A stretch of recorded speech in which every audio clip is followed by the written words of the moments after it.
J'ai l'impression que tout le monde est arrivé, donc je vais vous proposer de commencer.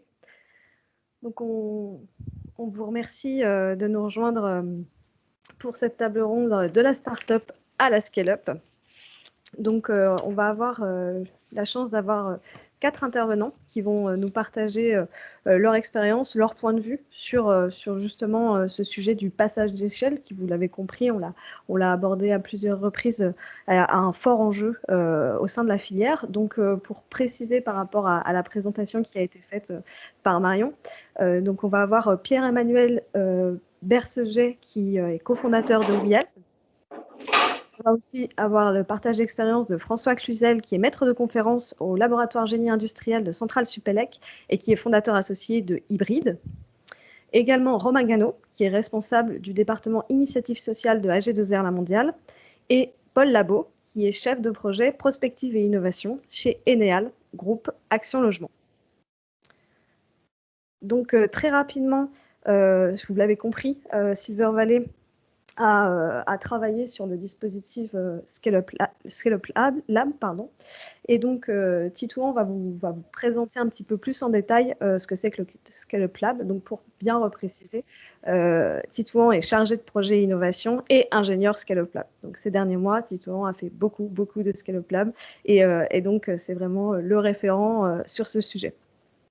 Donc, suite à ce premier temps d'introduction, donc Titouan donnera la parole à nos 4 experts pour pouvoir avoir leur approche, leur ressenti, leur intérêt par rapport à des grandes questions structurantes et aidantes sur le passage à l'échelle.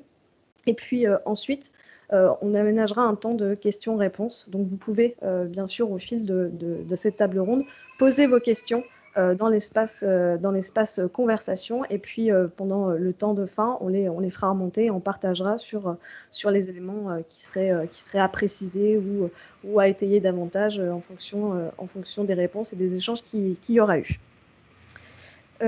Titouan, je te laisse la parole.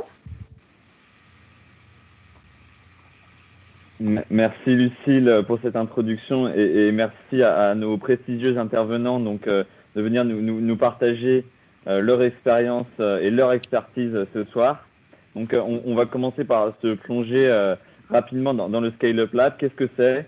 Donc c'est une méthodologie d'évaluation qui permet d'évaluer les capacités d'une startup à développer sa solution à grande échelle. Alors dans quelle configuration on s'inscrit dans le Scale-up Lab?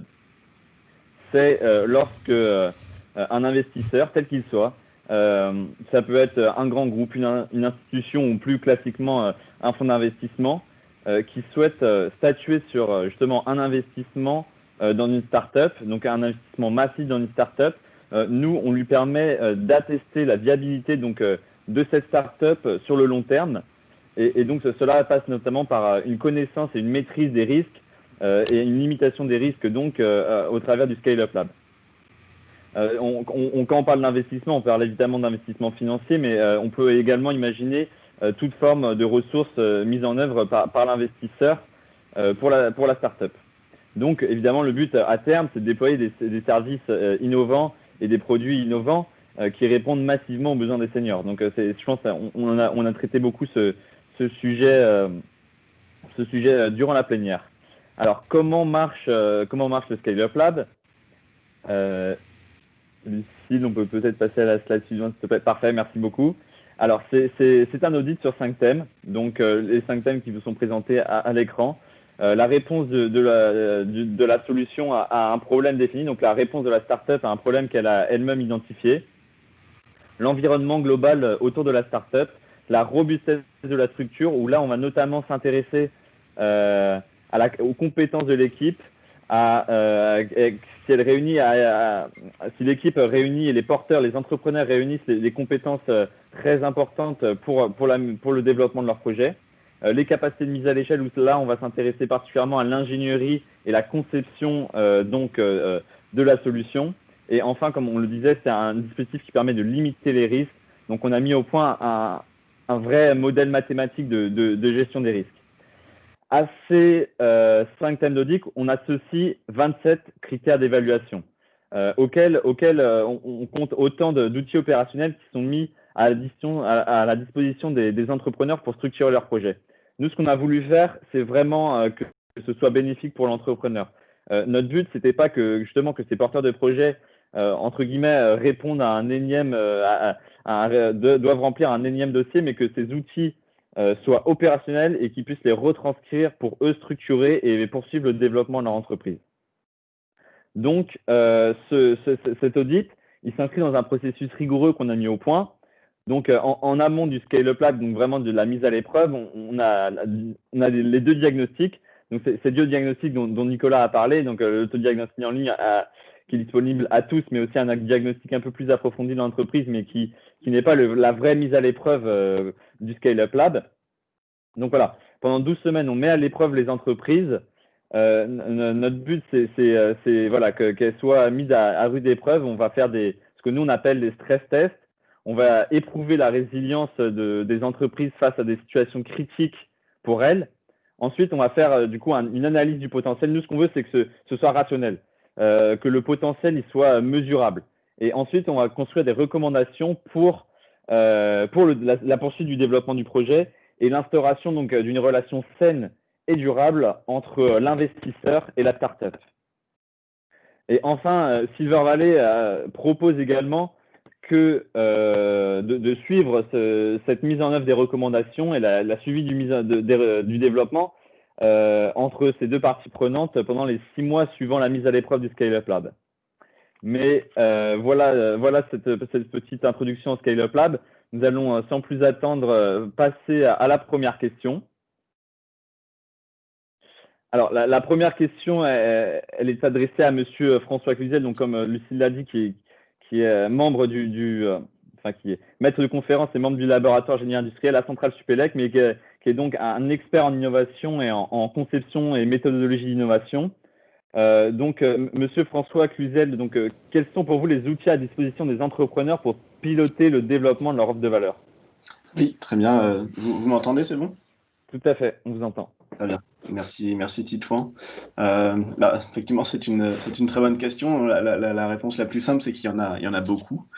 Là, on est dans une table ronde qui s'appelle de la startup à la scale-up.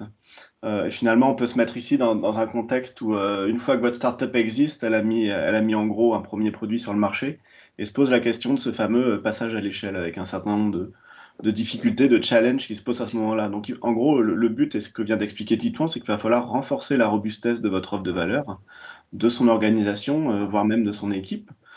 En gros, tout mettre en œuvre pour prouver que votre projet mérite ce passage à l'échelle et que des investisseurs font le bon choix en misant sur vous. Moi, avec mon regard de chercheur en ingénierie, en management de l'innovation, on est amené à manipuler, à développer, à améliorer un certain nombre d'outils et de méthodes pour piloter cette offre de valeur.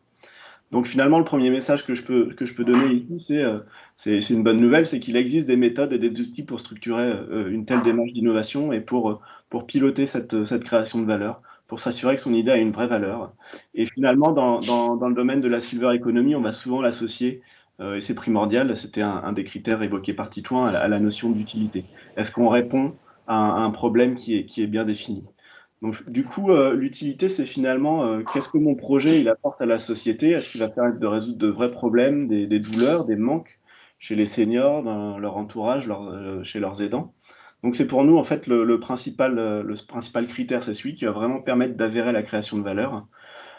C'est donc à la fois répondre à des besoins avérés, mais aussi parfois, et c'est d'autant plus innovant, à des problèmes qui ne sont pas conscients, qui ne sont pas avérés, donc qui ne sont pas encore des besoins. Alors cette notion d'utilité, elle est juste primordiale au départ pour lancer son projet, mais elle l'est vraiment tout autant lors du passage à l'échelle, à ce moment où finalement l'offre de valeur, elle va être amenée à évoluer probablement, à trouver de nouveaux marchés. En gros, on va être amené à passer de l'utilité sur une petite échelle, un petit marché, à une utilité plus globale. Peut-être il va falloir différencier son offre de valeur selon différents profils d'utilisateurs, différents marchés, etc. Donc bien sûr, l'utilité, c'est nécessaire, mais c'est pas suffisant. Le projet doit forcément être viable et trouver sa place sur un marché. Du coup, nous, on considère aussi dans nos approches d'autres critères, et notamment celui de la nouveauté. Donc finalement, est-ce que mon projet, mon produit se démarque de la concurrence? Qu'est-ce qu'il apporte de nouveau? Est-ce qu'il attaque un marché saturé où il y a déjà pas mal de solutions qui sont un peu toutes identiques? Ce qu'on compare souvent dans une méthode qui s'appelle stratégie océan bleu à un océan rouge, où en fait on a des requins qui se mangent entre eux et le marché est saturé. Ou au contraire, est-ce que je m'attaque avec un autre point de vue, un nouvel angle d'attaque, voire un nouveau marché? Est-ce que je m'attaque à un nouveau marché? Ça va être cette notion d'océan bleu, c'est-à-dire que je vais être tout seul dans mon océan bleu et les concurrents ne sont pas encore là. Donc ça, c'est une approche assez connue, une bonne méthode pour structurer son œuvre de valeur, qui s'appelle stratégie océan bleu. Un troisième critère auquel on peut penser après l'utilité et la nouveauté, c'est la profitabilité. Alors ici, on parle à la fois de profitabilité pour l'entreprise. Bien sûr, il faut que cette entreprise puisse vivre. Typiquement, c'est même un sujet assez important au moment du scale-up, puisque l'entreprise doit vivre à terme sans les différentes aides publiques, par exemple, qu'elle a pu recevoir, mais qui ne seront pas éternelles. Donc c'est un des gros enjeux du passage à l'échelle, typiquement. Mais aussi, c'est la profitabilité pour les bénéficiaires de l'offre de valeur, pour vos clients, pour ceux qui vont, pour les bénéficiaires directs ou indirects de cette offre de valeur. Par exemple, pour des seniors, c'est est-ce que mon offre de valeur va permettre d'améliorer un problème pour eux ou de le résoudre, mais par exemple tout en limitant des coûts pour la société. Et puis on peut aborder des profitabilités qui ne sont pas forcément économiques aussi, par exemple de plus en plus sociales et environnementales. Et puis enfin, un dernier critère, alors qui semble évident en premier abord, mais des fois on s'aperçoit que ce n'est pas toujours le cas, c'est la preuve de concept ou la faisabilité, que ce soit une faisabilité technique ou économique. Donc est-ce que mon projet fonctionne, est-ce que mon produit fonctionne dans les situations d'usage attendues et pour le public, pour les utilisateurs que j'ai prévus.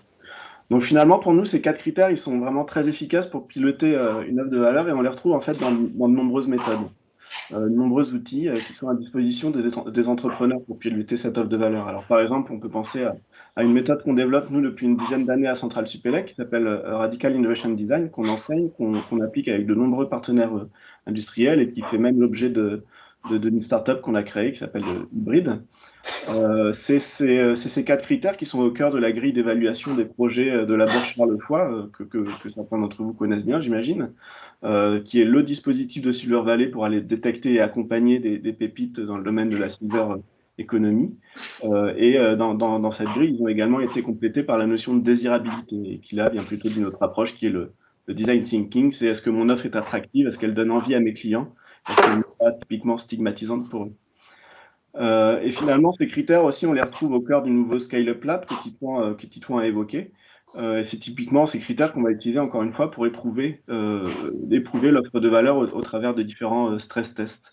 Donc un point vraiment clé, c'est de mettre à jour ce qu'on appelle nous des poches de valeur, c'est-à-dire un croisement d'utilisateurs qui ont des problèmes ou des manques dans certaines situations d'usage, et ces problèmes ne sont mal résolus par les produits du marché.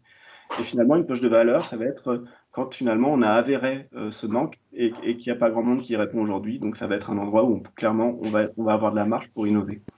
Donc finalement, alors à Centrale Supélec, mais même dans toutes les autres universités partenaires de Silver Valley, on croit fortement dans ce type de méthode, et puis à Silver Valley aussi, ça fait des années qu'on collabore avec Silver Valley, on croit fortement dans ce type de méthode pour accompagner les porteurs de projets. Alors bien sûr, il en existe d'autres des méthodes, hein. J'ai déjà cité le design thinking, Radical Innovation Design, stratégie océan bleu. On peut penser à d'autres méthodes, hein, comme TRIS, qui est une méthode de créativité qui va considérer en fait qu'un problème, sur certains aspects de TRIS, qu'un problème a déjà été traité par le passé, que ce soit dans d'autres contextes, dans d'autres secteurs, sur d'autres produits, et donc va se baser par exemple, sur une analyse d'un grand nombre de brevets pour proposer des solutions techniques. On peut penser bien sûr à un outil qui est très très connu dans tous les milieux maintenant, qui est le business model Canvas, qui permet de vraiment structurer un business model pour autant que l'offre de valeur soit construite de manière robuste et donc qui est en fait tout à fait complémentaire avec d'autres approches que je viens d'évoquer. Puis il y en a encore d'autres, hein, comme Lean Startup, comme la théorie CK, etc. Donc finalement, peut-être pour conclure mon propos, le message que j'aurais, c'est qu'il existe beaucoup de méthodes pour piloter cette création de valeur. Et finalement, l'intérêt d'un start-upper ou d'une entreprise, ça va être d'aller trouver là où les méthodes qui sont les plus adaptées à son cas, parce que forcément, ces méthodes ont des approches différentes. Il faut un peu oublier le fantasme de l'inventeur dans son garage qui crée un super truc. Alors, ça existe des fois, mais c'est très très rare. Et finalement, utiliser ce type d'approche ou d'outil, ça va vraiment aider à la création de valeur. Et donc finalement, comment vous pouvez accéder à ce type de démarche? C'est En collaborant, en allant se former, en profitant notamment de tout ce que Silver Valley permet, je pense, hein, je dis ça aussi avec ma casquette de membre du conseil d'administration de Silver Valley. Je pense notamment par exemple à l'Open Lab de Silver Valley, qui est un outil vraiment rêvé pour aller tester l'utilité et la pertinence de son projet. Donc voilà, je vais m'arrêter là, mais voilà, je peux répondre aussi à toutes vos questions si vous le souhaitez. Merci beaucoup François. On va très rapidement donner Merci pour cet exposé, c'était passionnant François. On va tout de suite donner la parole à Pierre-Emmanuel Berceget qui doit rapidement nous quitter à la suite, qui a un impératif. Donc Pierre-Emmanuel, si vous voulez prendre la parole rapidement, elle est à vous. Très bien. Je vais juste citer la question. Donc vous êtes un entrepreneur aguerri. Vous avez réussi à développer massivement une solution donc avec WeHelp qui est maintenant largement développée et implantée sur le territoire. Donc voilà, quels sont les écueils que vous avez pu rencontrer lors du développement à grande échelle de votre projet? J'imagine que ce n'était pas un long fleuve tranquille. Exactement. Alors nous, on est vraiment typiquement dans les problématiques de la scale-up. Je peux vous donner un ordre de grandeur. Donc, on est lauréat de la bourse Charles Foy 2016. Donc, en juin 2016, on a eu la bourse Charles Foy et à ce moment-là, on était 2 associés, une salariée. On n'avait pas encore notre agrément, on n'avait pas nos premiers clients. On avait juste une quinzaine de belles slides à présenter à un jury d'experts qu'on trouvait que c'était pas trop mal ce qu'on racontait. Et après, il a fallu mettre tout ça en place. Donc, mettre en place passer d'une belle idée sur le papier à exécuter correctement tout ça. Objectivement, les premiers clients sont déjà durs à avoir. La confrontation de son idée et de ses premières pistes au marché est loin d'être facile, mais passer de réussir à mettre en place sur quelques clients, quelques bénéficiaires, quelques intervenants, quelques accompagnements, où on fait de l'aide à domicile pour personnes âgées dépendantes, passer de quelques accompagnements à des centaines d'accompagnements, puis des milliers d'accompagnements, est un changement d'échelle qui est extrêmement complexe. Pourquoi c'est un changement d'échelle? Parce que c'est plus du tout le même métier. Au début, métier, globalement, c'est un métier tout bête et tout simple qui est du coup de faire des slides et de réfléchir à une idée. Et ensuite, il faut passer du coup de l'idée à l'exécution. Et l'exécution, c'est pas du tout le même métier. Il faut apprendre à manager, il faut apprendre à recruter, il faut valider, il faut se maintenir ce qu'on va dire les unit economics qu'on avait prouvé sur le papier, et qui étaient théoriquement très bien prouvés dans des Excel, les prouver sur quelques unités et ensuite les prouver sur de beaucoup plus grandes unités et enfin les prouver à très grande échelle.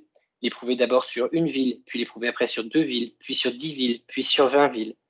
Et tout ça est extrêmement complexe parce qu'en fait, suivant plus votre vitesse d'accélération et plus votre croissance est forte, plus la moindre erreur d'appréciation en fait est amplifiée et peut vous emmener dans le mur. Donc du coup, il y a une extrême complexité qui est du coup de piloter le déploiement à extrême vitesse, mais sans savoir exactement quelle route vous êtes en train de prendre et où est-ce que vous allez. Et du coup, piloter une scale-up à grande vitesse, c'est extrêmement complexe parce que vous êtes en permanence en train de jongler entre le pilotage à court terme et essayer de bien prendre le virage tout en étant sûr d'être sur la bonne route. Donc, c'est vraiment... c'est une activité assez risquée, dirons-nous.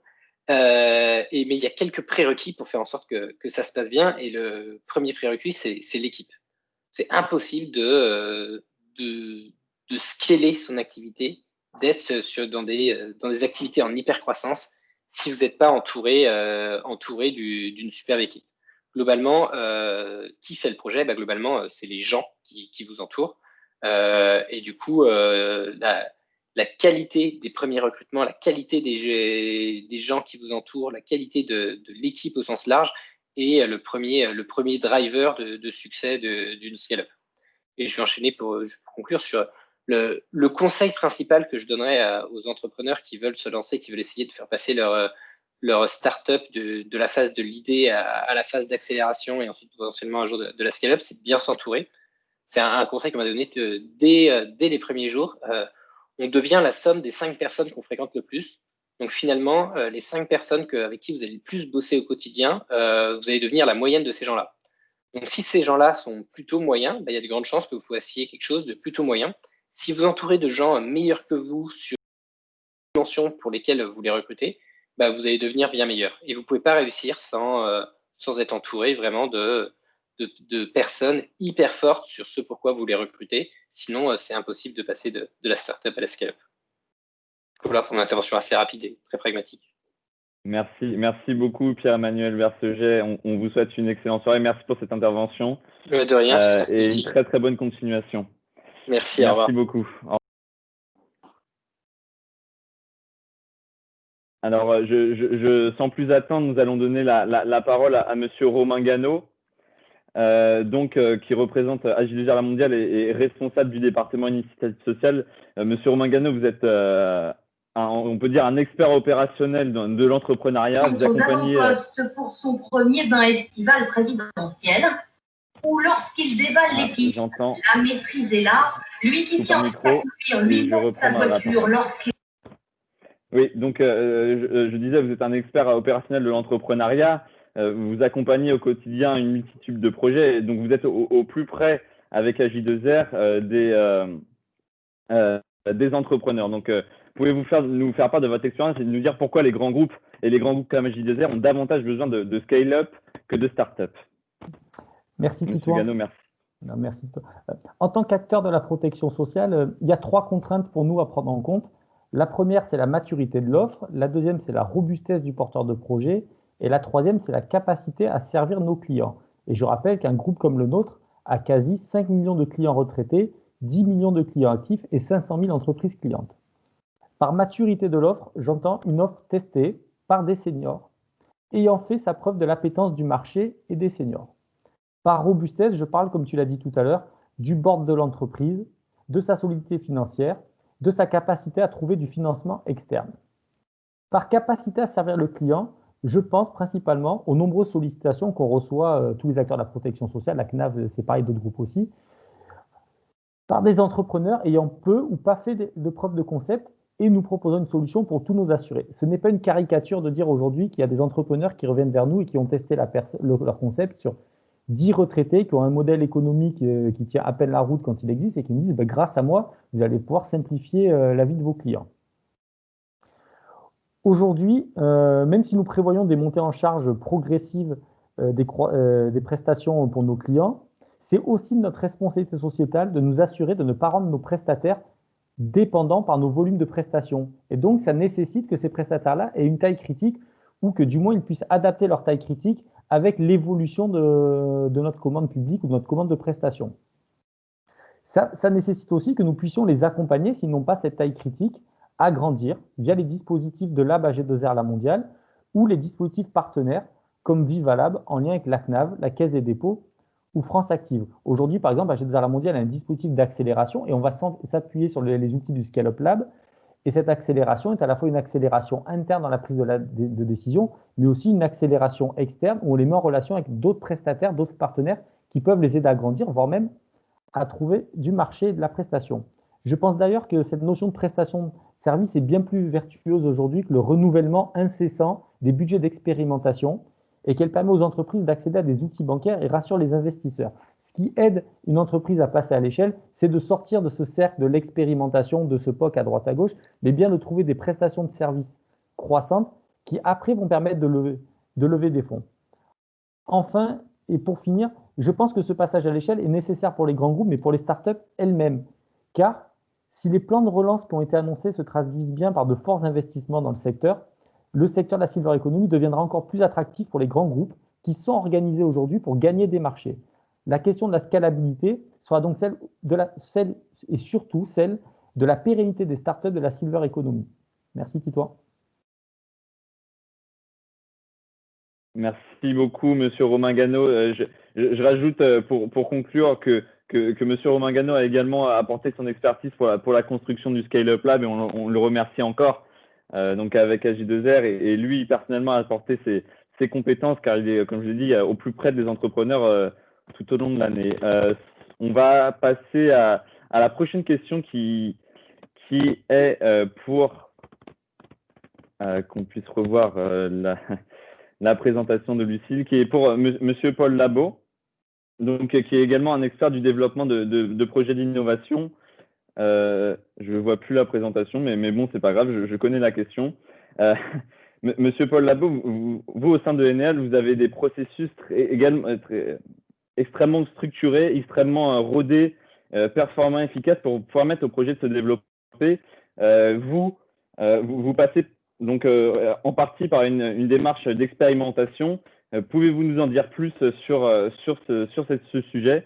Et donc, en quoi cette démarche d'expérimentation, elle est complémentaire avec une démarche d'attestation de la viabilité des projets, comme peut le faire le Scale-up Lab?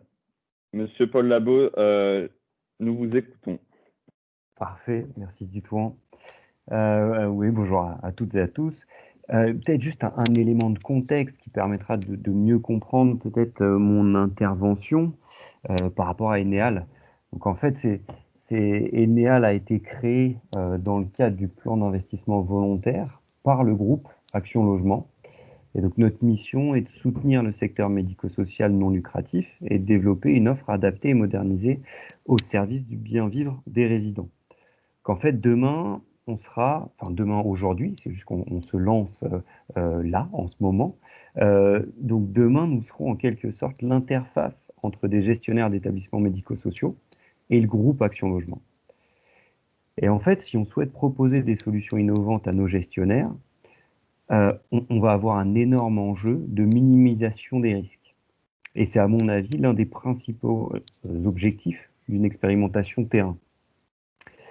Donc à mon sens, la validation par le terrain est le passage un peu obligé avant de poursuivre les discussions avec une start-up qui propose une solution innovante. Et pour moi, en fait, elle permet à chaque partie prenante de se découvrir, de se connaître, d'évaluer l'engagement de chacun, la philosophie de chaque intervenant, sans même parler de la pertinence du produit ou du service proposé, en fait. Et la solution peut être géniale, mais si le feeling ne passe pas entre les parties prenantes, donc la start-up et le potentiel grand groupe qui est en face, on aura forcément des blocages, des incompréhensions qui nuiront au développement du projet. Donc, j'ai parlé un peu de minimisation des risques et de relations entre les parties prenantes, mais il y a bien évidemment donc, la qualité du test et des différents acteurs qui est à prendre en compte. Et ça peut paraître un peu bête, mais on a souvent des tests terrain qui sont surdimensionnés par rapport au but recherché. Par exemple, mettre en place des questionnaires à rallonge que personne ne complétera pour aboutir à des conclusions que l'on aurait pu obtenir avec une simple observation d'une heure ou deux en établissement. Et ça n'a pas vraiment de sens. À l'inverse, réaliser une expérimentation sans point de sortie clair, sans critères de suivi et sans avoir défini le rôle de chacun, c'est une perte de temps.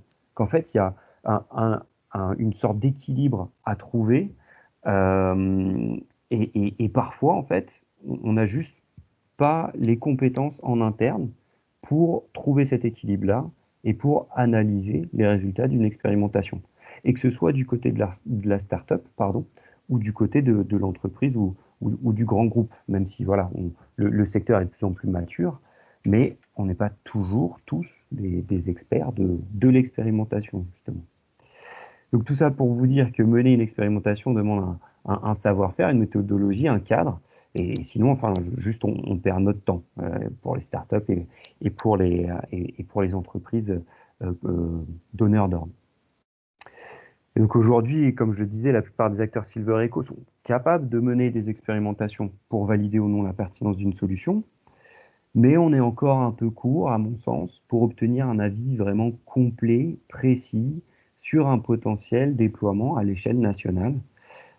Et je pense que c'est là où le Scale-up Lab, en tout cas, prend tout son sens. C'est un peu le dernier étage de la fusée, en quelque sorte. Et ce qui me semble pertinent, en fait, aujourd'hui, et c'est là où je reviens un peu plus sur mon témoignage et mon expérience pro, je pense qu'en fait, ce qui est intéressant aujourd'hui, ce serait donc la mise en place d'expérimentations plus légères à gérer, donc plus courtes, plus simples, que l'on puisse gérer en interne, être un peu plus agile, donc qui permettent d'avoir une première évaluation de la pertinence de la solution, en gros, est-ce qu'elle répond bien à un besoin ou pas, et d'évaluer un peu la bonne entente avec la startup. Et dès lors que l'on a besoin d'éliminer le maximum de risques, que l'on réfléchit à un déploiement plus large, en fait, les critères d'évaluation et les compétences requises ne sont plus les mêmes. Donc, si on a ces compétences-là en interne, tant mieux, mais parfois, on ne les a pas forcément. Et donc, parfois, quand on a un groupe derrière nous, et potentiellement de lourds investissements à avancer, ben, on va avoir besoin d'un cachet, d'un tampon, un gros pavé avec plein de chiffres, et pour rassurer le groupe sur la viabilité de la solution. Et donc, c'est là où je trouve que le dispositif du Scale-up Lab, ou un dispositif comme le Scale-up Lab, peut apporter le niveau d'expertise et de réassurance suffisant pour avoir ce tampon, se valider, pour ensuite rassurer les différents acteurs et pouvoir se lancer un peu plus sereinement. Voilà ce que je pouvais dire en quelques mots. Merci, Monsieur Paul Labo. Merci pour cet exposé. On voit bien qu'il y a énormément de synergies qui peuvent se créer entre donc les Silver Valley et donc des groupes, des grands groupes comme Enea, Groupe Action Logement et AJ2R. Donc voilà, les démarches, les expertises sont complémentaires. C'est très très très intéressant. On va passer à la dernière question. Là, c'est une question qui n'est pas dirigée seulement à l'un d'entre vous, à l'un des experts, mais c'est une question qui s'adresse à l'ensemble des experts. Quel conseil vous pourriez donner aux entrepreneurs pour réussir le développement de leur projet? La question est assez vaste, donc je vais donner la parole dans l'ordre où on a posé au départ la question. Monsieur François Cluzel, si vous voulez vous exprimer sur la question. Oui, merci Titouan.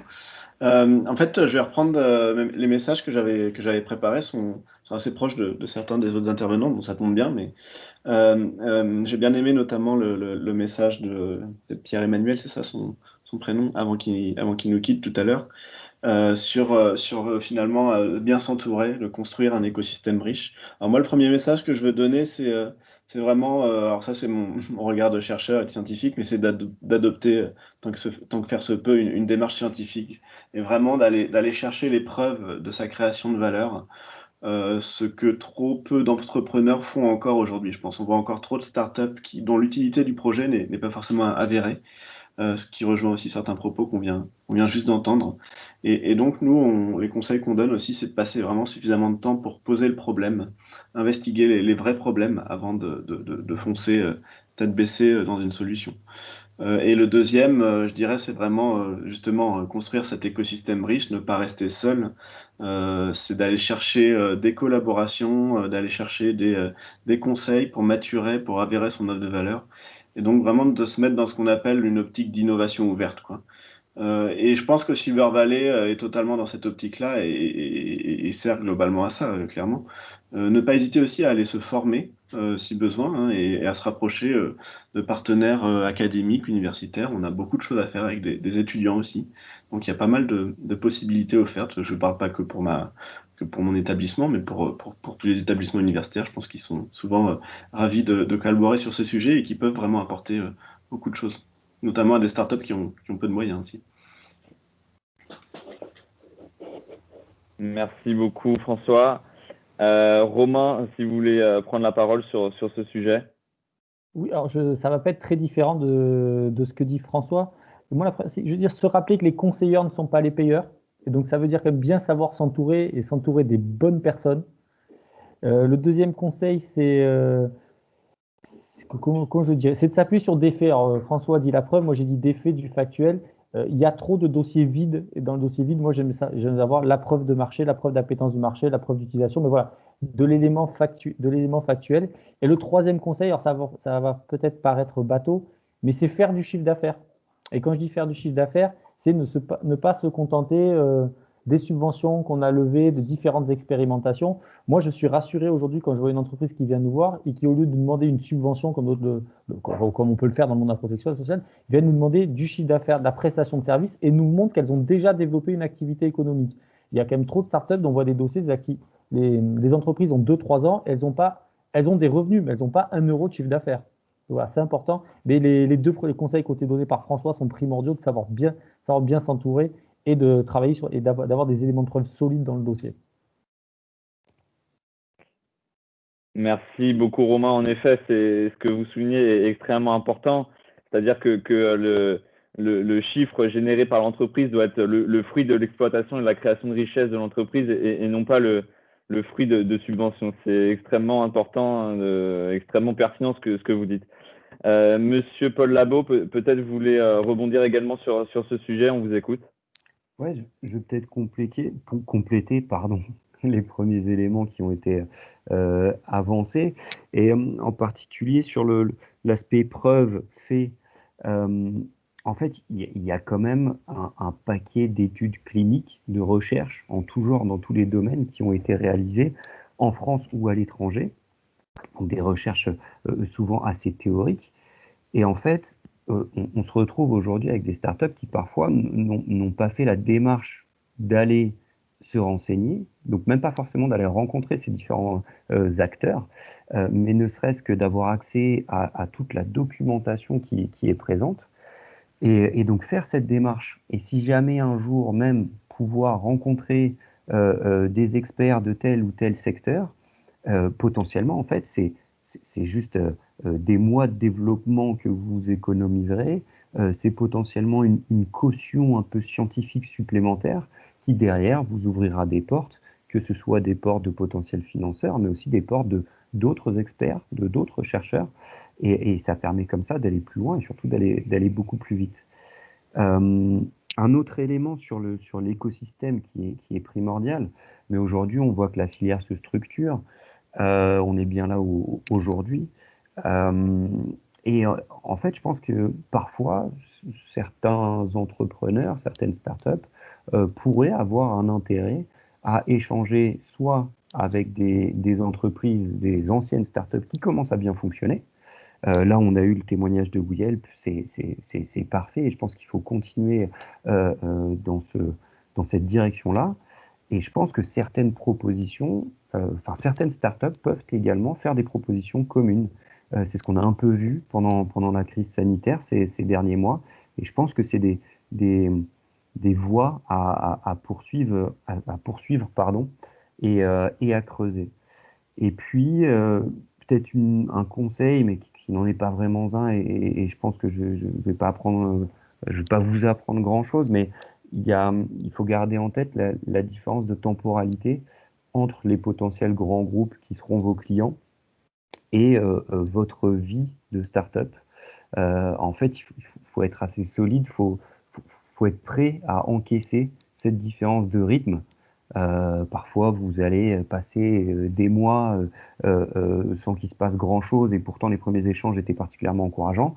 Et puis ensuite, d'un coup, tout va s'accélérer, et puis il faudra produire, se déployer sur toute une région, voire tout le territoire français en quelques mois. Où vous allez passer par la moulinette des achats, par exemple. Donc voilà, je pense qu'il faut être assez solide et résilient sur cet aspect-là. Et puis je finirai par un dernier point, et je pense qu'il faut arrêter de partir du principe que les grands groupes ont des millions à dépenser sur ces sujets. Ça peut paraître cynique de dire ça comme ça, mais en fait, il y a une réalité terrain qui est que les grands groupes, donc potentiellement vos cibles ou vos potentiels clients, en fait, sont hyper sollicités. Donc, dans le flot de projets que l'on voit passer chaque année, on est obligé de prioriser, on est obligé de se focaliser sur certaines startups, sur certaines solutions. Et donc, forcément, on va se diriger plus facilement vers une startup qui a, comme l'a dit Romain par exemple tout à l'heure, qui a déjà fait ses preuves, qui a déjà elle-même fait la démarche d'une expérimentation, et qui même pourra, je sais pas, par exemple, proposer déjà un test, une expérimentation déjà tout bien ficelée qu'elle pourrait réaliser avec le groupe avec lequel elle veut échanger. Voilà, c'était les différents éléments. J'espère pas avoir fait trop de redites, mais voilà ce que je pouvais dire. Non, merci monsieur Labo. C'est vrai que là, c'était extrêmement important de souligner cette différence de temporalité entre les startups et les grands groupes. Aussi, c'est parfois cette sursollicitation des grands groupes par les startups. Donc voilà, l'idée, nous aussi, qu'on a chez Silver Valley, c'est justement de réussir à flécher les startups les plus pertinentes vers ces grands groupes et éviter justement ces phénomènes de sursollicitation. Donc évidemment, c'est extrêmement pertinent. Je crois que monsieur Romain Gano voulait également reprendre la parole. On vous écoute. Oui, merci Titouan. Déjà, arrête de m'appeler monsieur pour la suite. On va se côtoyer assez. Non, Paul a dit quelque chose d'extrêmement intéressant. J'aimerais rebondir dessus quand il disait faites des propositions communes. Alors, c'est adopter la stratégie des PME en Allemagne, ce que j'appelle moi de chasser en meute. Le marché de la silver economy a comme une particularité qu'il faut vraiment prendre en compte. C'est le coût d'acquisition client est très élevé. Aujourd'hui, un coût d'acquisition client sur de la cible retraitée en B2C est extrêmement élevé dans le marché. Il est peut-être plus qu'ailleurs. Et donc, il y a bien à avoir en tête ces difficultés, le modèle économique, les coûts d'acquisition client élevés. Et des fois, se rapprocher des grands groupes, pas forcément comme des financeurs, et Paul l'a dit, nous sommes sursollicités et nous devons faire des choix, mais se rapprocher aussi des grands groupes pour, par exemple, tisser des partenariats de distribution ou de mise en relation. Voilà, c'est sortir. Voilà, donc c'est deux conseils en plus que je donnerais, c'est avoir vraiment une vision objective de son coût d'acquisition client. Et la deuxième, c'est ça, quand on pense grands groupes, ne pas penser que financeurs, mais penser aussi distributeurs et mise en réseau. Ouais, merci Romain. Allez-y, Paul. Ouais. J'ai passé quelques années chez un acteur privé, opérateur d'établissements médico-sociaux, et c'est exactement ce que disait Romain.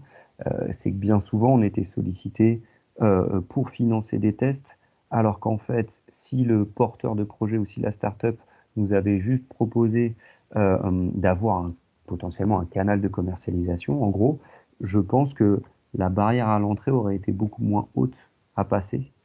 Donc voilà, c'est juste pour dire que je partage à 100% ce qui vient d'être dit, et je pense qu'on peut aussi faire preuve d'innovation, pour le coup, dans nos types de relations et d'échanges entre start-up et grands groupes, justement pour encaisser cette différence de temporalité et de développement entre les deux types de structures.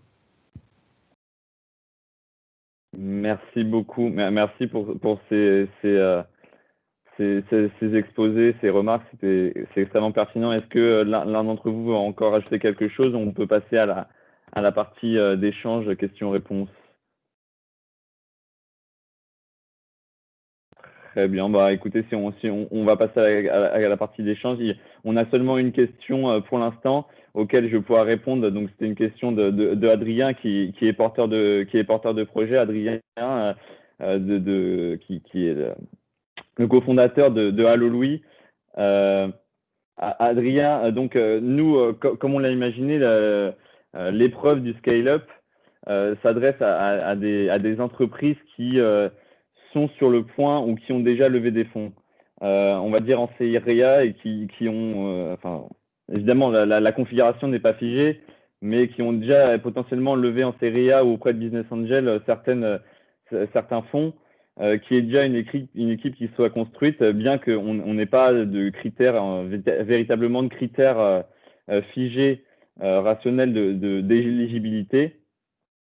Néanmoins, comme nous, à Silver Valley, on suit les entrepreneurs toute l'année, on peut identifier lesquels sont éligibles au scale-up, c'est-à-dire que voilà, il y en a qui se démarquent plus que les autres.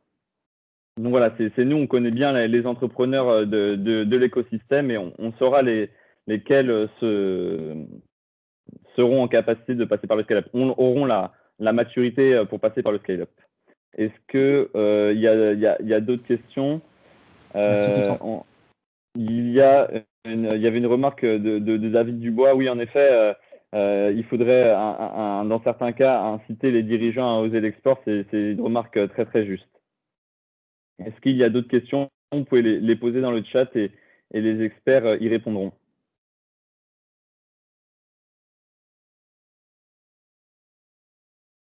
Soit on a endormi tout le monde, soit nos prestations étaient parfaites et il n'y a aucune question, quoi. Bah, non, mais là, vous avez été très complet déjà pour absorber tout ce contenu. Je pense que c'est déjà intéressant. Alors peut-être qu'on a une question. On a une question de Francis.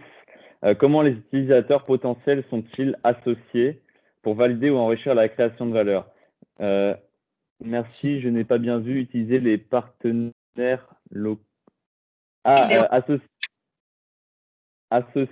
Francis voulait dire associer les utilisateurs dans le processus Scale-up Lab, si j'ai bien compris.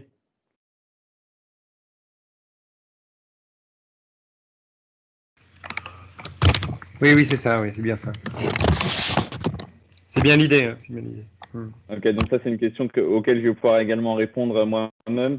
En effet, on s'est pas du tout écarté en construisant le Scale-up Lab de justement ce savoir-faire et cette force de frappe qu'a Silver Valley de mobiliser les utilisateurs potentiels et les usagers.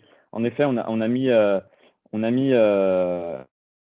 en place plusieurs critères dans le Scale-up Lab d'évaluation qui concernent les usagers, notamment autour des critères d'acceptabilité qu'on a mis au point. Donc là, les entrepreneurs se confronteront justement à ces critères d'acceptabilité qui mettront et là les utilisateurs potentiels seront associés à cette grille, à remplir cette grille du coup des critères d'acceptabilité qu'on a mis au point. Donc voilà, il y a plusieurs choses évidemment. Il y a l'acceptabilité, on peut dire l'image de marque et en premier lieu la pertinence de la solution. Donc voilà, on a réutilisé les savoir-faire qu'on a dans les concept crash et dans les scale-up labs. Voilà, c'est comme ça que seront impliqués par les mêmes savoir-faire. C'est la même idée. Ok. Et la deuxième partie, c'est autre chose. Hein. C'est pour passer à une échelle supérieure, effectivement, je vois pas comment faire autrement qu'avec des partenaires locaux pour des questions de logistique, de rentabilité, de productivité. Alors là, je vais peut-être laisser la parole à l'un des experts, mais je pense que ça dépend vraiment de la nature du projet. Une plateforme, par exemple, certes, aura besoin de s'entourer de partenaires locaux, mais voilà, ça dépend vraiment, je pense, de la nature et de l'organisation de l'entreprise. Ouais. Est-ce que l'un des experts veut rebondir là-dessus?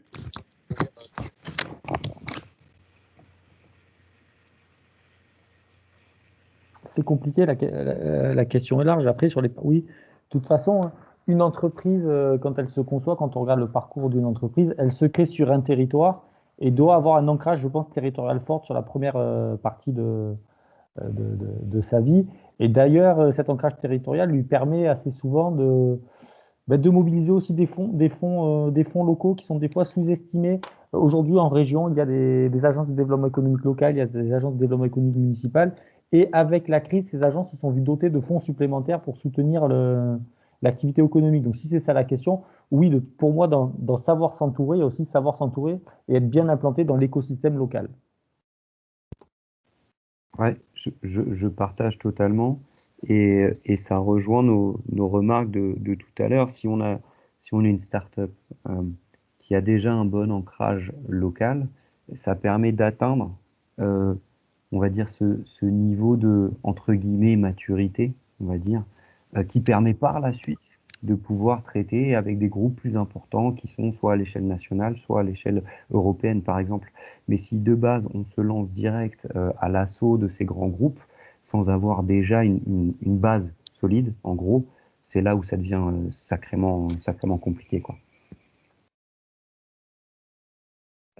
Merci à vous deux. On va traiter les 3 dernières questions qui sont dans le chat rapidement et on va s'arrêter là parce qu'on a déjà largement dépassé le temps et je sais que le temps de nos experts est précieux, donc on va aller très vite. Je réponds tout d'abord à la question de Juliette qui nous demande si les startups, est-ce qu'on a ambition de lier des relations avec des laboratoires scientifiques. La réponse est 100% oui. Comme Nicolas vous l'a présenté tout à l'heure dans l'offre de service et un peu notre feuille de route pour les prochaines années, nous voulons construire vraiment un pôle de recherche, de science et de prospective autour des besoins liés à la longévité. Donc évidemment, ça va nous amener à lier des nouveaux liens avec d'autres parties prenantes qui n'étaient pas forcément au cœur de ce que faisait Silver Valley jusqu'à présent. Donc oui. il va y avoir différentes parties prenantes qui vont de nouveau être qui vont être impliquées dès l'année prochaine, donc notamment des laboratoires scientifiques, en effet. Alors, la prochaine question de Yves. Beaucoup d'arguments vont dans le sens de la viabilisation du projet. Ils sont tous très pertinents, mais comment concilier 12 semaines d'investissement dans le programme Scale-up avec le développement d'une société déjà très mobilisante? Alors, Yves, encore une fois, c'est à moi de vous répondre. Vous n'êtes pas mobilisé pendant 12 semaines à temps complet. Alors, dans le processus, vous avez certes un dossier à remplir et nous, justement, on a presque surdimensionné ce temps de 12 semaines, car on sait que les entrepreneurs sont très pris. Donc là, évidemment, ce serait le remplissage du dossier, ne vous prendra pas 12 semaines. Les mises à l'épreuve ne seront pas 12 semaines. Les mises à l'épreuve, c'est seulement 5 demi-journées sur l'ensemble du processus, où là, on aura besoin que vous soyez complètement là, en effet, car ce seront des experts opérationnels, comme vous venez typiquement comme Monsieur Labo, Monsieur Gano ou François Cluzel, qui vont vous poser ils vont vous poser des cols qui vont mettre à l'épreuve votre projet en vous mettant dans des situations critiques. Donc voilà, ce ne sera pas 12 semaines où vous serez complètement investi dans le Scale-up Lab. Mais c'est justement pour ça que ce temps est long, c'est que voilà, les entrepreneurs sont très pris en effet. Le Scale-up Lab accompagne-t-il les porteurs de projets dans le montage de leur plan de financement pour leur changement d'échelle et leur relevée de fonds? Le dossier Scale-up Lab, donc le passage des Scale-up Lab, on va pas construire un deck qui vous pourront que vous présenterez à des fonds d'investissement. Néanmoins, nous avons également développé, donc en parallèle du Scale-up Lab, qui est donc quand même un dispositif inspiré du Scale-up Lab, ce que nous, on a appelé les fiches d'innovation. En fait, depuis qu'il y a eu le Scale-up Lab qui a été mis au point, on s'est rendu compte que des fonds d'investissement s'intéressaient de près à la silver economy, parce que voilà, on a cessé de le dire ce soir, mais c'est un marché très porteur. Donc, des fonds d'investissement maintenant souhaitent se positionner. Donc, c'est pour ça que nous, là, on a mis au point un système de mise en relation avec les fonds d'investissement, voilà, pour que vous ayez des débouchés concrets, mais et pour potentiellement vous aider à construire votre deck. Bien sûr, c'est pas le cœur de métier de Silver Valley de faire de construire des dossiers financiers. Néanmoins, comme on a cette demande-là, évidemment, on est en train de construire encore une fois des actions opérationnelles, parce que nous, à chaque fois chez Silver Valley, voilà, on est dans l'opérationnel pour justement que ces mises en relation entre les fonds d'investissement et les startups de Silver Valley aient des débouchés. Donc, on a une dernière, je regarde encore les dernières questions qu'on peut avoir. On a une dernière question. Vous avez insisté sur l'importance de la phase de test expérimentation. Avez-vous des conseils à donner pour accéder à un panel de seniors ou pour créer un panel de seniors? Émilie, c'est vrai que nous, chez Silver Valley, c'était un travail que nous, on a construit depuis le début, qui a été construit donc, depuis la création du cluster, donc il y a près de 10 ans. Donc, en effet, nous, on a construit un panel. On ne peut pas dire un panel de seniors. Nous, c'est plutôt une communauté bénévole qui participe à nos actions. Comment concrètement en créer un panel? Vous pouvez tout d'abord passer par les actions de Silver Valley, donc en vous inscrivant à des concept crash, où là, vous aurez accès à justement notre communauté de seniors. Donc je vois que certains sont connectés d'ailleurs dans la room, et eux, ils vont faire des retours sur votre projet. Donc ça, c'est les concept crash. Quand vous serez dans des niveaux plus avancés de maturité, on a ensuite un dispositif qui est plus proche du Living Lab, où là, c'est une étude en profondeur donc des usages. Là, peut-être, Monsieur Labo, vous pouvez peut-être compléter un petit peu, car également, là, c'est une démarche qui est parallèle à l'expérimentation. C'était des situations un peu particulières, parce qu'en fait, moi, c'était plutôt des seniors en établissement, donc que ce soit en résidence autonomie ou ou plus précisément en EHPAD. Donc, c'est un public qui est un peu particulier. Donc, en fait, ça va dépendre des produits et des services. Mais c'est sûr que potentiellement des tests avec des gestionnaires d'établissement sont envisagés et envisageables. Et puis après, parfois, c'est aussi se rapprocher des CCAS, des communes, des associations, pour avoir accès, entre guillemets, à votre cible, en fait, tout simplement. Donc ça va dépendre de la maturité du produit, du service. Voilà, ça va dépendre de votre produit aussi. Donc c'est assez variable. Mais en gros, on peut toucher facilement des gens via des assos, via les CCAS, ou sinon dans un but d'expérimenter avec un acteur privé. Je pense par exemple aux seigneuriales qui ont un panel d'utilisateurs. Donc potentiellement travailler avec eux vous donnerez accès à ce panel-là, mais tout comme à G2R aussi. Donc voilà, après ce sera du cas par cas. Merci beaucoup. Je pense qu'on va pouvoir conclure. Merci beaucoup à nos intervenants, Monsieur Romain Gano, Monsieur Paul Labo, Monsieur François Cluzel et bien sûr Monsieur Pierre-Manuel Berceget qui était là. J'espère qu'on a pu vous apporter donc des réponses, des éléments tangibles pour pouvoir poursuivre votre projet. Ce que je retiens vraiment ce soir, c'est des éléments qui sont sortis de ces échanges.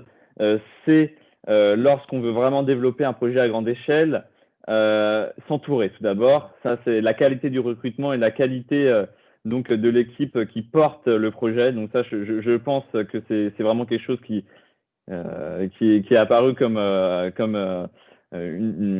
indispensable au développement du projet.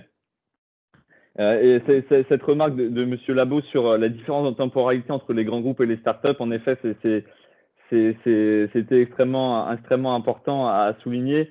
C'est des problématiques également qu'on retrouve et qui limitent un peu parfois les réussites, notamment en entrepreneuriat.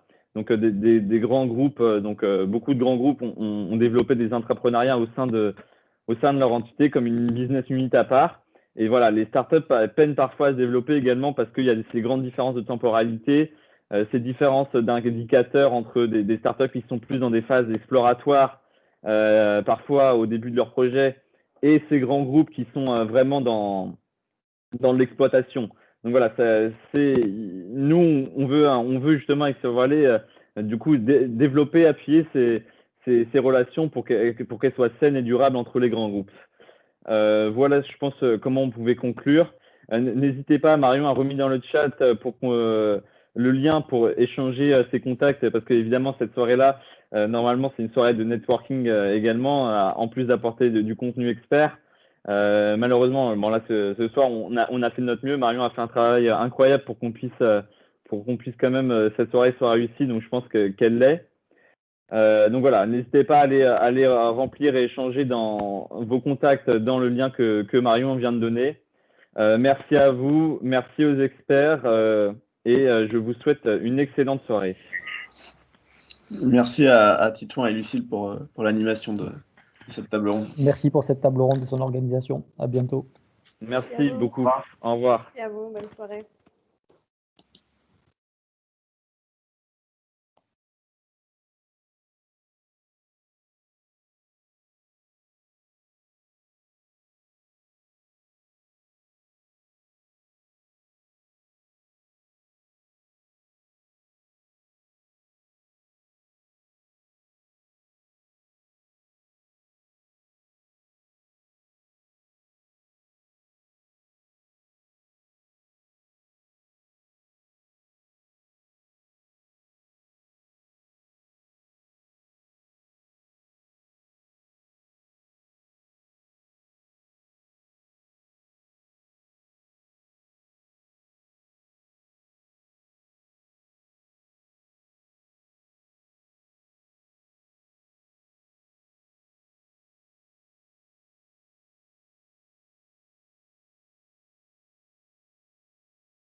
Je crois que c'est bon. Ouais, j'ai supprimé les derniers, ils partaient pas. Et bah, franchement, bravo, c'était nickel. Nickel.